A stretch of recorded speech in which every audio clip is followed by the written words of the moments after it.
시편 62편, 61편, 2편, 3편 다 동일하게 다윗이요 그의 아들이었던 압살롬이 정상적인 방법으로 아버지의 왕위를 승계하지 않고요 자기가 모종에 모의를 해서 아버지로부터 수많은 왕자들이 있지만 자기가 왕위를 찬탈하기 위해서 쿠데타를 일으킵니다.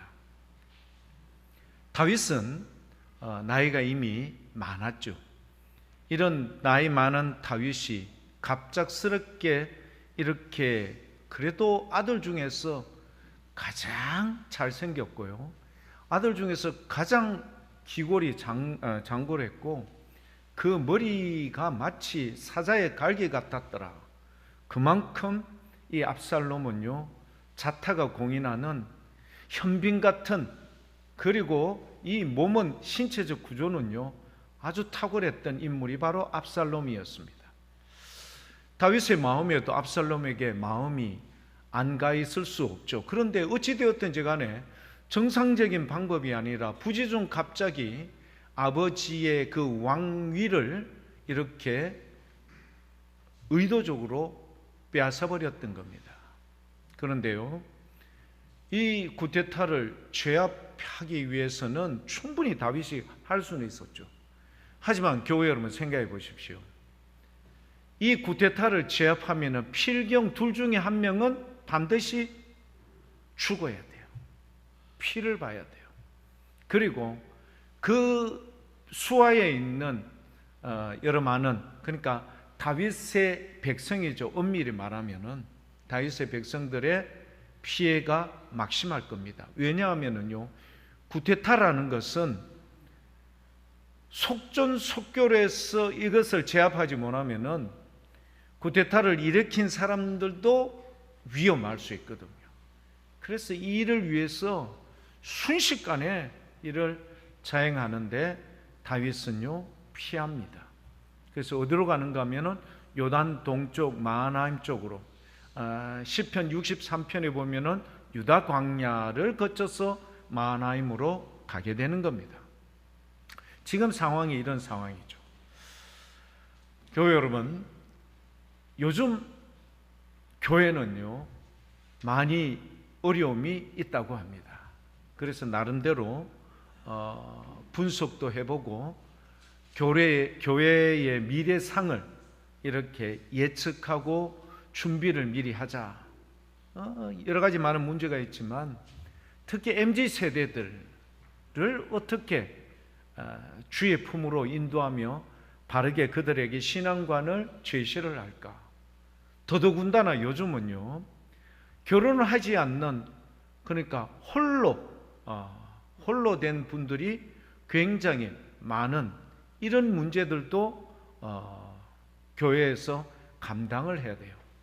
그런데 여러 많은 문제들을 이제 전문가들이 교회의 앞날에 대해서 예측을 하고 준비를 해야 된다 하는데, 그 중에서 하나가 뭐냐 하면은 가장 심각한 문제가요 교인들 안에 있는 정신건강이 문제가 심각하다고 합니다.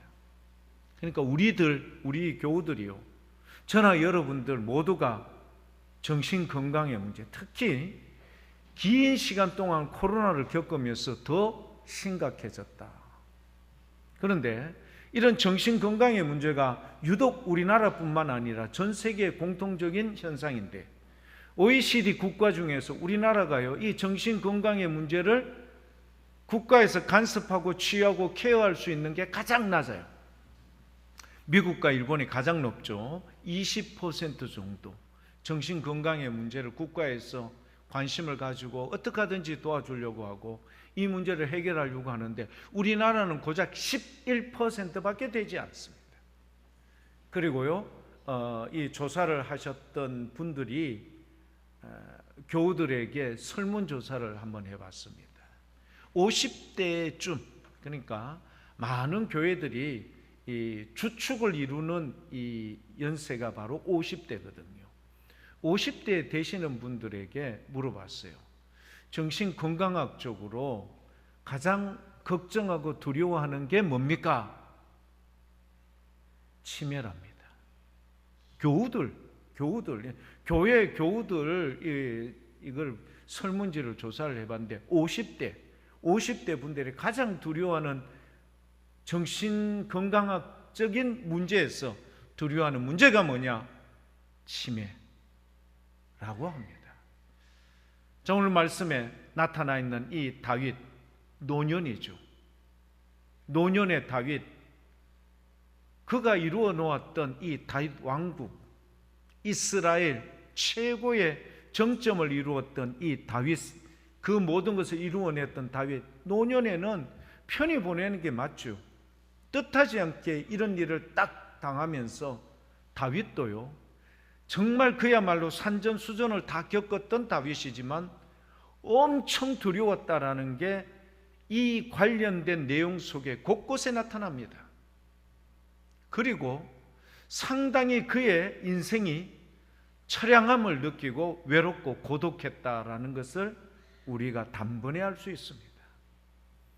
교회 여러분, 이 코로나를 겪으면서 대부분 많은 사람들이요, 정신학적으로 어떤 문제가 있는가 하면은 좀 외롭고 쓸쓸하고 우울하다, 이게 공통적으로 우리 느껴지는 분들입니다. 제가요, 저녁에 이 밤늦게 이제 코로나 전 시대만 해도요, 정말 분주했거든요. 특히 금요일이나 토요일 이럴 때는요, 그야말로 막 젊은이들 차 지나가는 소리, 오토바이 굉음 소리, 그리고요, 사람들도 종종 지나가요. 12시가 다 됐는데도. 근데 요즘은요, 참 희한한 게 언제부터 그런지 모르지만 경기도 좋지 않고 여러 가지 많은 상황도 여의치 않아서 그런지 모르지만 팔공산에서 내려오는 사람도 거의 없어. 제가 알기로는 한 9시, 10시쯤 되면은 뜸해져요. 옛날에는요, 정말 시끄럽고 분주했거든요. 팔공산에서 얼마나 많은 사람이 갔으면은 밤이 맞도록 사람이 끊어지지 않는 거예요. 근데 9시, 10시쯤 되면은 뜸해지기 시작하고요. 정말 11시쯤 되면요, 옛날에 우리 어렸을 때 있었던 통행 금지 같은 그런 상황이 펼쳐져요. 그래서 제가 한 번씩 이제 나가봅니다. 11시, 12시쯤 돼서 밖에 나가보면서요, 정말 시대가 이상하리만큼 변해가는구나. 날씨도요, 요즘은 가을이 없어요. 봄, 여름, 가을, 겨울. 가을이라는 숫자가 없어요. 가을, 겨울. 이렇게 우리나라의 사시사철, 그러니까 봄, 여름, 가을, 겨울이 분명했고, 이게 어떤 나라보다도 이 축복의 나라였던 우리나라에서 어느 순간부터 봄과 가을이라는 계절이요, 사라지기 시작했고, 올 여름은 아직도 여러분, 지금 11월 달인데도 불구하고 낮에 여러분 반팔 입고 다니는 사람 종종 있습니다. 이게 참 희한한 시대가 도래되어 있구나. 근데 사람들은 우울해지고요, 마음이 침체되어 있고, 기쁨이 없고요, 쓸쓸해한다. 이게 지금 오늘 현실의 작금의 모습입니다. 다윗이요, 지금 그런 거예요. 자기가 그래도 생각하고 있었던 다음 왕위에 대해서 한 번쯤 생각했던 압살롬이라는 이 빼어난 인물의 그 존재가요, 어느 날 불현듯 자기의 자리를 이렇게 넘나들고 쿠데타를 일으키니 부득불 자기는 이 아들과 싸우는 것을 피하고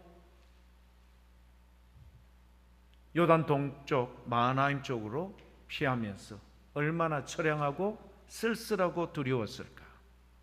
그런데 우리 오늘 본문 말씀 시편 62편 1절에서부터 12절까지의 말씀을 보면요, 1절, 2절 그리고 5절, 6절을 보면요, 참 희한하죠. 이런 두려움 가운데 있어야 할 다윗의 표현이요, 매우 서사적인, 매우 평화로운 그런 의미가 담겨 있는 표현이 1절, 2절, 5절과 6절에 반복되어 2번 동일하게 나타납니다. 어떤 내용이죠? 요동하지 않고 흔들리지 않고 잠잠히 우리 하나님만 바라본다. 여러분, 매우 두렵고 처량하고 쓸쓸하고 고독한 다윗이요, 어떻게 이런 표현을 할 수 있을까? 신기하지 않습니까? 여러분, 성경을 보면요, 이런 믿음의 열조들, 믿음을 굳건하게 가진 믿음의 열조들이요, 이런 정황 속에 있을 때 다윗과 같은 이런 표현으로 늘 주님 앞에 섰었습니다. 우리가 잘 알고 있는 출애굽의 민족의 지도자였던 모세, 출애굽기 14장 13절 12절과 13절 말씀을 보면요, 다윗보다 엄청나게 더 규모가 큰 사람들로부터 위협을 당하고 있습니다. 민수기 1장에 여러분 나타나 있는 그 인구 조사를 하니 장정, 군대 나갈 수 있는 남자의 수가 60만 3,550명. 그러면 정상적인 사람의 수를 하려면 곱하기 4를 하면은 4, 6, 24, 240만 정도 되는 중도한 이 백성들이 한결같이 출애굽기 14장 12절 말씀에 다시 애굽으로 돌아가겠다. 한두 명이 아니라 그렇게 외치는 거예요. 옛날 여러분 아시죠? 박땡땡이라는 대통령, 청와대 앞에서 사람들이 촛불 들고 밤마다 찾아와서 하야하라라고 탄핵하고 이렇게 하니까 미치는 거예요. 그러니까 여러분 그 길을 선택해요. 그 숫자가 얼마 정도 되겠습니까, 여러분? 10만, 20만 안 넘어가요. 그런데 지금 모세는 몇 명하고 상대를 하는가 하면 200만 명이 넘는 사람이 일제히 그들이 소리를 외쳐서, 와, 우리를 애굽에서 데리고 와서 이 광야에서 죽게 만드노. 앞에는 홍해고 뒤는 추격하는 애굽의 군사들. 그런데 모세는요, 출애굽기 14장 13절 말씀에 이런 표현을 합니다. 모세가 백성에게 이르시되 너희는 두려워하지 말고 가만히 있어서 여호와께서 오늘 너희를 위하여 행하시는 구원을 보라. 한 명이 200만 명을 상대로 이렇게 담대히 표현을 합니다. 그리고 14절 말씀, 모세는요, 여호와께서 너희를 위하여 싸우시리니 너희는 가만히 있어라, 이렇게 이야기했겠습니까? 담대함으로 너희는 가만히 있을지어다. 한 명의 목소리가요, 200만 명의 그렇게 원망 불평하는 사람을 잠재울 수 있었습니다. 누가 함께 하셨기 때문이죠? 전능하신 우리 하나님께서 함께 하셨기 때문입니다. 반면에요, 이런 비슷한 상황이 펼쳐져 있었는데 이스라엘의 초대 왕이었던 사울왕, 그가 40세에 왕으로 등극을 하고요, 2년 고작 지났는 시점, 사무엘상 13장, 거기에 보면 어떤 내용이 나오는가 하면요, 블레셋 사람들이 믹마스에 직결을 했는데요, 모인 숫자를 보니까 보병이 3만 명이고, 그러니까 마병인데 그 당시 마병은 오늘날 같으면 탱크 부대와 같은 거예요. 6천 명의 마병이 딱 직결해서 믹마스에 서 있는 걸 보고 이스라엘 사람들이 다 꼬리를 내리고 깨갱거렸어요. 얼마나 그 표현이 우스꽝스러웠으면요, 그 무리, 블레셋 사람들이 무리를 보고 숯불에 숨고 무릉등에 들어가고요, 불 속에 숨고, 심지어는요 요단 건너까지 도망을 가버리는 이스라엘 백성들의 모습을 보고, 누가요? 사울이 자기의 주위를 점점 흩어져 가는 이 이스라엘 백성들을 보고, 약속한 사무엘이 약속했는데 일주일 안에 오시겠다 했던 사무엘이 오지 않으니까 두려워서 자기의 생각에 뭘 했던 거예요? 사무엘이 드려야 할 제사를 자기가 대신 드리고 전쟁에 나가려고 했던 그때 누가 사무엘이 와서 네가 지금 하는 행동이 뭐냐? 여러분 아시죠? 사무엘상 7장에 보면은 이와 동일한 사건이 있습니다.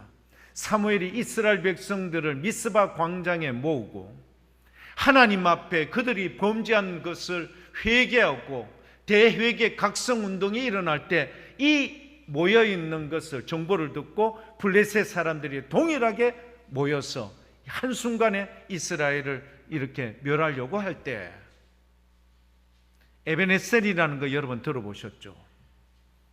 사무엘은요 끄떡 없었습니다. 그리고 온전한 번제를 드리고 하나님께서 이 블레셋 사람들을 이길 수 있도록 주님께 기도하여 간구하니 하늘에서부터 뭐가 내렸어요? 우박이. 그렇게 여러분 기골장대하던 블레셋 사람들을 추격하는 이스라엘 백성이 된 거예요. 하나님께서 도와주시니. 그래 에벤에셀이 여기까지 도우셨더라. 그래서 세워놨던 돌 에벤에셀 아닙니까? 그게 사무엘상 7장인데요 사무엘상 13장 등극한 지 2년밖에 안 된 사울이요 이런 비슷한 상황 속에서 두려워서 그의 생각과 판단으로 사무엘이 행해야 할 제사를 대신 행하다가 하나님으로부터 버림을 받게 되는 겁니다. 교회 여러분 아시죠? 신앙이라는 것은 신앙의 진정성은 위기가 오면은 드러납니다.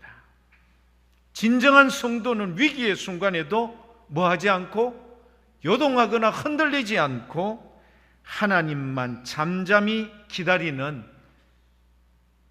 이 진정한 그리스도인, 이 성도가 사랑하는 교회 여러분일 수 있기를 축복합니다. 여러분 이런 위기는 우리는 반드시 만나게 되어 있어요. 하지만 이런 위기가 있을지라도 사울 왕처럼 이렇게 위기 가운데 제대로 판단하지 못하고 흔들리느냐? 아니야. 200만 명이 넘는 사람 앞에서도 끄떡없이 그들에게 오늘 너희를 위하여 행하시는 주님의 구원을 보고 잠잠히 있어 선포하는 모세 다윗과 같기를 축복합니다. 다윗은요 그런 힘이 도대체 어디서 나왔을까? 오늘 본문 말씀 2절과 6절에 나타납니다. 다윗의 이런 힘이 어디서 나왔을까? 오직 그만이 나의 반석입니다. 오직 그만이 나의 반석입니다. 6절 한번 볼까요? 동일한 내용의 말씀이 있습니다. 오직 그만이 나의 반석입니다. 그가 누구시죠? 여호와 하나님, 전능하신 여호와 하나님이십니다. 여러분 그분만이 나의 반석이다. 어떻게 내가 지금 아들 압살롬과 모든 국민들이 이미 압살롬을 추종하고 따르고 있는 이 판국에 전도사님 그냥 한번 6절 말씀 놔두십시오. 나의 반석이고 나의 군이시오 나의 요새시니 내가 뭐하지 않는다? 흔들리지 않는다. 사랑하는 교회 여러분, 오직 예수, 오직 하나님만을 섬기면 여러분 우리도 세상 사람들과 동일하게 위기를 만날 수 있습니다. 죽음의 두려움에 문턱에 설 때도 있습니다. 하지만 이 모든 것을 누구께? 우리 주님께 믿고 맡기고 흔들리지 않고 끝까지 주만 바라보며 믿음으로 나가는 이 진정한 그리스도인, 여러분의 삶의 자리에서 이런 요동치는 문제와 우리에게 위협과 두려움과 불안을 제공하는 여러 가지 많은 문제들이 있을지라도 오직 교회 여러분들도 다윗과 같이 모세와 같이 오직 주만 바라보며 믿음의 경주를 하되 흔들리지 않기를 축복합니다. 교회 여러분, 오늘 말씀요 1절, 2절, 5절, 6절 사이에 몇 절이 있을 것 같습니까? 3절과 4절의 말씀이 있습니다. 3절과 4절을 한번 볼까요? 어떤 내용의 말씀이 있는가? 넘어지는 담, 여러분 아시죠? 종종 어떤 데 주차할 때 없어서 막 한참 골목을 돌다 보면은 담에 이런 게 붙어 있습니다. 이 담은 곧 무너지는 담이니까 이 옆에 주차해서 뭐 손해를 볼지라도 우리는 절대 물지 않습니다. 그 자리에 차 대는 사람이 있을까요? 없을까요? 아무도 없죠.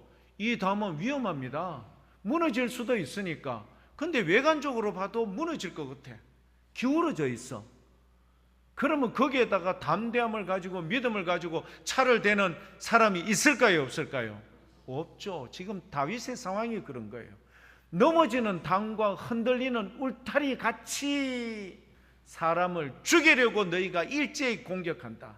아시죠? 쿠데타를 일으켰으면 초전에 속전속결로 여러분 정권을 찬탈해야 돼요. 압살롬이 그와 동조하는 많은 사람들 모아서 이렇게 일시에 여러분 그렇게 행해 나가는 겁니다. 그런데 이 말씀을 가만히 보면 어떤 의미, 느낌이 있습니까? 우리 하나님께서 다윗에 대하여 이렇게 어려움을 당하고 있는 다윗에 대해서 너무 방관하고 계시는 건 아니냐? 너무 무정하지 않느냐? 이런 느낌을 3절에서 발견할 수 있지 않습니까? 다윗이 일방적으로 지금 몰리고 있어요. 그렇게 위대했던 다윗, 하나님을 위해서 정말 일평생을 그렇게 최선을 다했던, 물론 중간에 문제 있긴 있었지만 다윗 같은 인물이 없지 않습니까?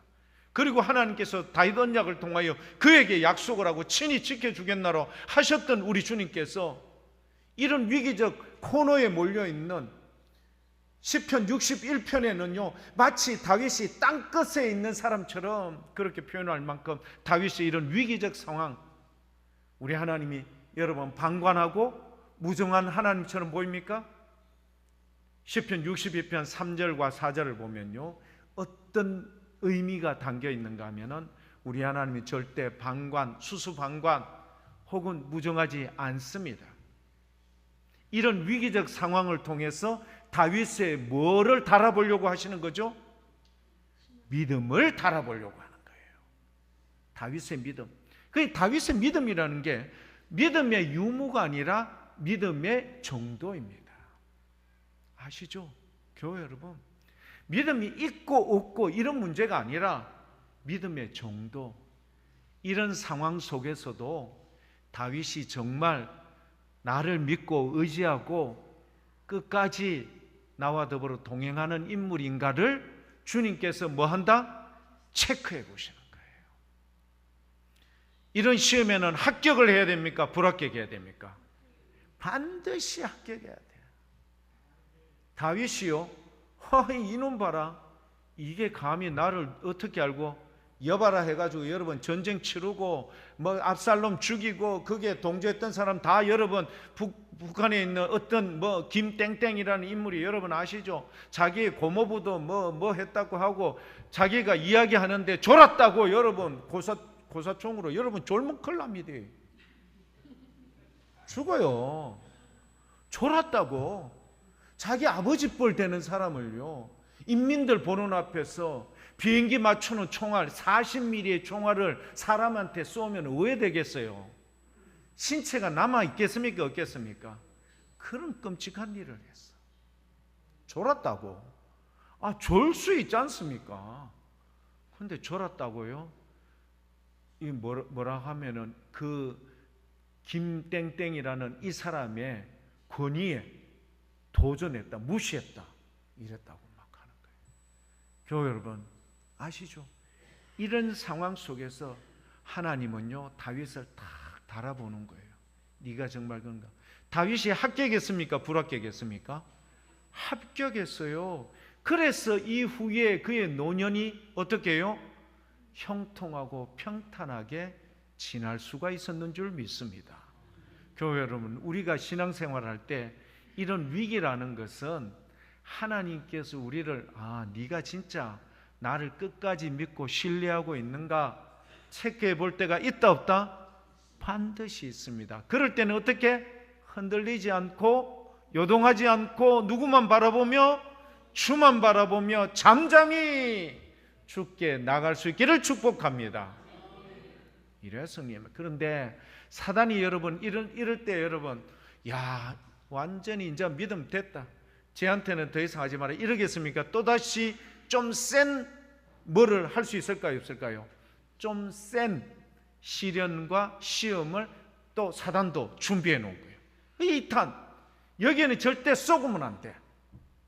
그게 오늘 본문 말씀 62편 4절 말씀이에요. 62편 4절 말씀 뭐라고 되어 있는가 한번 읽어볼까요? 그들이 그를 그의 높은 자리에서 떨어뜨리기만 꾀하고, 그 다음에 나오는 말이 뭐죠? 거짓을 즐기하니 입으로는 축복이요 속으로는 저주로다. 야 여러분, 다윗을 막 온갖 가문이설로 막, 왜? 다윗이 보니까요, 자기들이 이렇게 구태타고 이러면은 뭐 제압하고 한번 전쟁 치르고 이래야 되는데 안 하고 어떻게 했어요?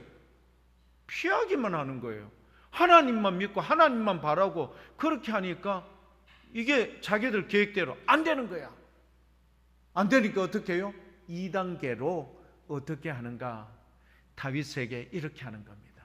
너를 이렇게 계속 어려운 자리로 몰고 가는 걸 보니 너의 하나님이 너를 버렸구나. 이런 내용을, 소문을 막 국민들 사이에 퍼지게 해서 다윗의 귀에 들어가게 하세요.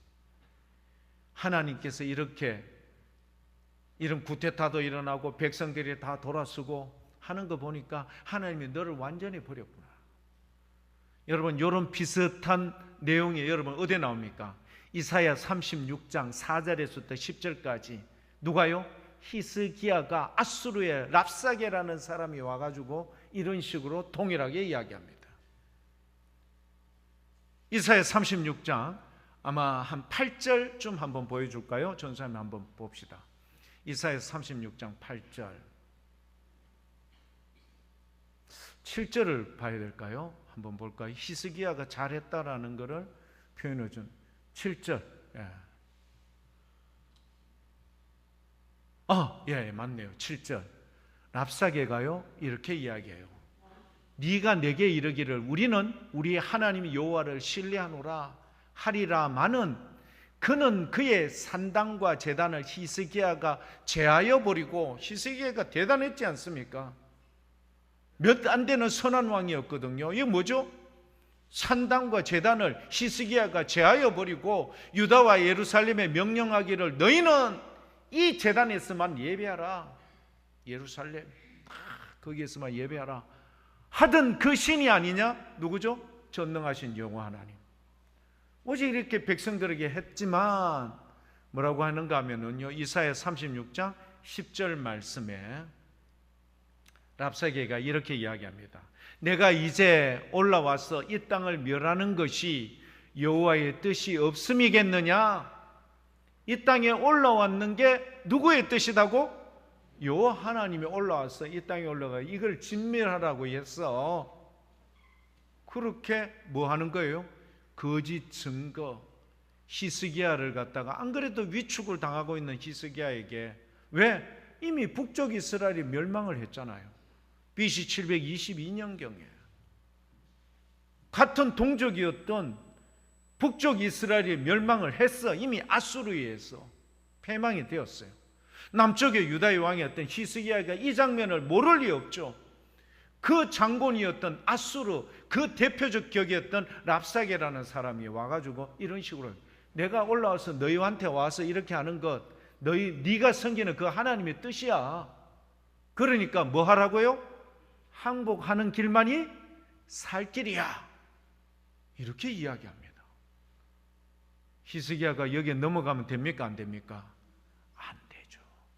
나중에 이제 나옵니다. 사네립 왕 때도 나오는데, 히스기야가 여러분 그들이 보내준 편지 그거 들고 어디에 펼쳐놓고? 하나님 앞에 펼쳐놓고, 주님 상황이 이렇습니다. 어떻게 해달라고요? 우리를 도와주십시오. 우리 하나님께서 어떻게 하실까요? 히스기야를 도와줘요. 어떻게 해요? 여러분, 한밤중에 예루살렘 성 안에서 한 사람이 나와서 여러분 성주의를 포위하고 했던 아수르의 군대 18만 5천 명을 하룻밤 사이에 다 송장을 만들어 버립니다. 여러분 이때쯤 되면 아멘과 박수가 나와야 돼요. 여러분 위기적 상황, 18만 5천 명이라는 사람이요, 예루살렘 성을 딱 포위를 해서 오도가도 못하게 만들고 서서히 뭐죠? 물건 끊고 모든 것 다 식량 다 끊어버리고 이렇게 만들어버리는데 얼마나 두렵겠습니까?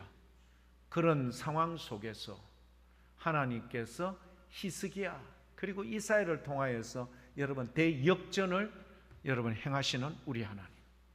그러니까 다윗도요, 이런 거를 압살롬과 그와 함께 동조했던 무리들로부터 이런 얘기를 듣죠. 흔들리면 될까요, 안 될까요? 안 흔들리죠. 속지 않고 오직 누구만 바라보고 주님만 바라보며 주의 음성에 귀 기울이고 주님의 뜻하심대로 여러분 자복하고 부복하여 주님의 은혜를 구하니 그들 스스로에 행하였던 모든 것들이 진멸되어지게 된다. 그게 시편 63편에 보면은 그런 내용이 나옵니다. 사랑하는 교회 여러분, 오늘 우리에게 주셨던 이 말씀, 세 번째 우리가 볼 수 있는 내용이 뭐냐? 오늘 본문 말씀 8절 말씀을 보면요, 이런 말씀이 나옵니다. 같이 한번 읽어볼까요? 백성들아, 시시로 그를 의지하고 그의 앞에 마음을 토하라. 하나님은 우리의 피난처시로다. 아멘. 사랑하는 교회 여러분, 이 다윗이 자기의 시였어요. 내용이 하나님의 앞에 나왔던 그런 내용인데, 그런데 다윗이 이런 하나님과의 관계성 속에서 압살롬의 구테타를 하나님께서 제압해 주시는 모든 이 상황을요, 누가 알기를 원했는가 하면은 백성들이 알기를 원합니다. 근데 이 백성들아라고 했던 이 내용 안에는 2024년 11월 3일 낮예배를 드리고 있는 사랑하는 복무교회 교우들도 함께 이 안에 함축되어 있어요. 우리에게도 다윗이 주는 거예요. 왜? 이런 신앙의 이 깊이와 넓이와 높이 그리고 풍성함을 가지고 있는 이 다윗이요, 오늘 우리의 인생 가운데 만나는 어려움이 있는 모든 자들을 함축하여 백성들아 왕으로서 그렇게 얘기하는 거예요. 시시로 그를 의지하라. 여러분 시시로라는 말이 무슨 말일까요? 수시로, 자주, 이런 표현일까요? 천만의 말씀입니다. 시시로라는 말은 여러분 우리가요 어려움을 겪을 때가 있지 않습니까? 이거는 내가 충분히 할 문제 해결할 수 있어. 그런데 우리는 언제 주님께 구하죠? 큰 대사, 하나님 내가 지금 이 땅을 사야 되는데 이거 땅 사야 되는 게 맞습니까? 아닙니까? 하나님 우리의 자녀가 이 사람과 결혼을 해야 되는데 이 사람과 결혼하는 게 맞습니까? 아닙니까? 내가 지금 어디에 투자를 해야 되는데 이게 맞습니까? 안 맞습니까? 내가 이런 질병과 질환이 걸렸는데 하나님 맞습니까? 안 맞습니까? 이런 거 할 때만 누구에게? 주님께 나와 40일 금식 혹은 1000번째 예물을 드리고 여러분 그렇게 행하지 않습니까? 그러나 다윗은 그렇게 이야기합니다. 백성들아, 시시로 그를 의지하라는 것은 수시로, 자주라는 말이 아니라 항상이라는 말입니다. 항상이라는 말은 뭐냐? 시시콜콜한 것, 큰 일만 주님께 묻고 주님의 답을 구하는 게 아니라 아주 작은 일, 시시한 일조차도 늘 누구께? 우리 주님께 믿고 의지하고 묻고 응답받기를 소망합니다. 사랑하는 교회 여러분, 이게 진정한 하나님을 의지하고 어떤 위기적 상황이 와도 요동하지 않고 잠잠히 주만 바라볼 수 있는 진정한 그리스도인이 되는 줄 믿습니다. 시시로 그를 의지하거라. 두 번째, 그의 앞에 뭐를 하라고요? 마음을 토하라. 여러분들 다 토해 보신 적 있죠? 음식을 잘못 먹어도 토하지만 술을 과음하면은 토하는 경우들이 많죠. 별로 보기가 좋지 않죠. 이 말이에요. 토하라는 말은 여러분 어떻게 해요? 속에 있는 것을 다 끄집어낸다. 뭐를요? 음식을 토하라는 게 아니라 그분 앞에 여러분의 마음을 토하거라. 여러분, 이 마음은 어떤 마음일까요? 그 마음은요, 두려운 마음, 슬픈 마음, 괴로운 마음, 근심 걱정스러운 마음, 수치스러운 일, 악한 일 등등 이루 말할 수 없습니다. 여러분, 지금 여러분 마음 안에 담겨있는 온갖 모든 것들, 여러분 두려워하는 마음이 있습니까? 없습니까? 불안한 마음이 있을까요? 없을까요? 수치스러운 마음이 있을까요? 없을까요? 악한 생각들, 마음들이 있을까요? 없을까요?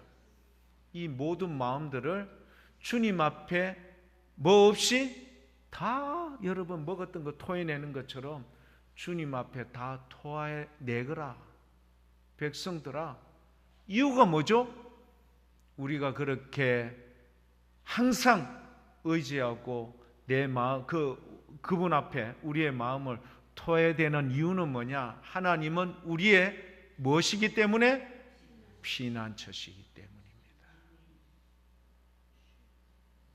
오늘 이 예배를 드리면서 참여하신 교회 여러분, 우리의 여러 많은 생각들, 마음들 복잡할 겁니다.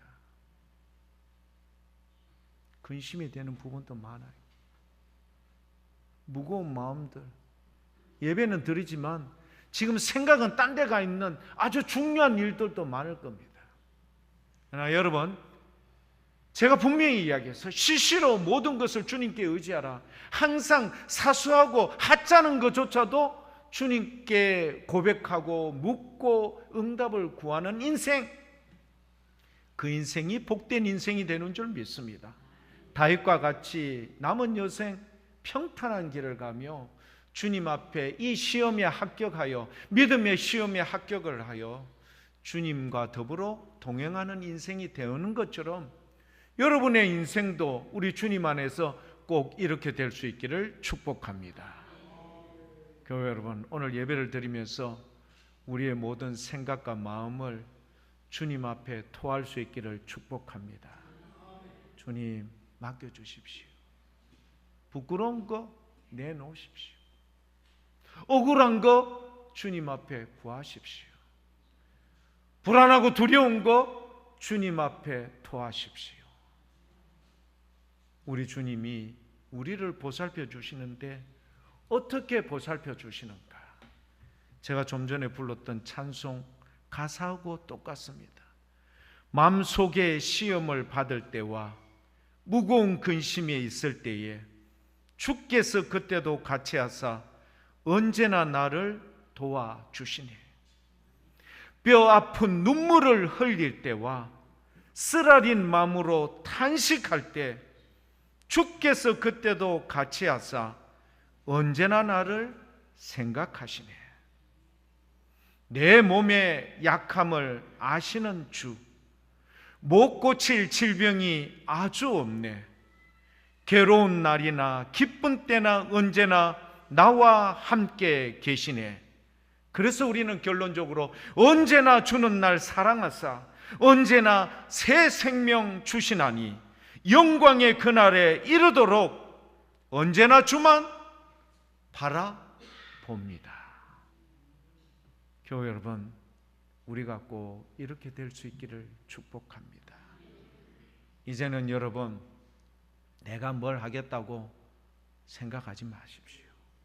다윗 충분히 그럴 수 있었어요. 제압할 수 있었어요. 아니, 신하가 이야기를 했어요. 제압합시다. 이렇게 해서 제거하면 됩니다. 다윗은 노라고 이야기했어요. 내가 할 수는 있지만 이걸 누구께 맡긴다? 우리 주님께 맡긴다.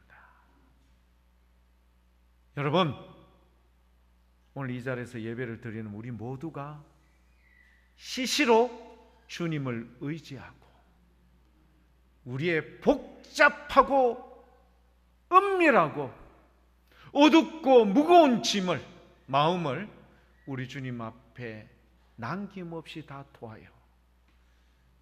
피난처 되시고 우리의 반석과 요새 되신 우리 주님의 위로를 받되 잠잠히 주만 바라보며 흔들리지 않는 믿음 있는 교회 여러분들 다 되셔서 이 나라 이 민족도 살고 우리 주님 이 나라에 세우는 교회들도 살고 믿음의 후손들도 살기를 축복합니다.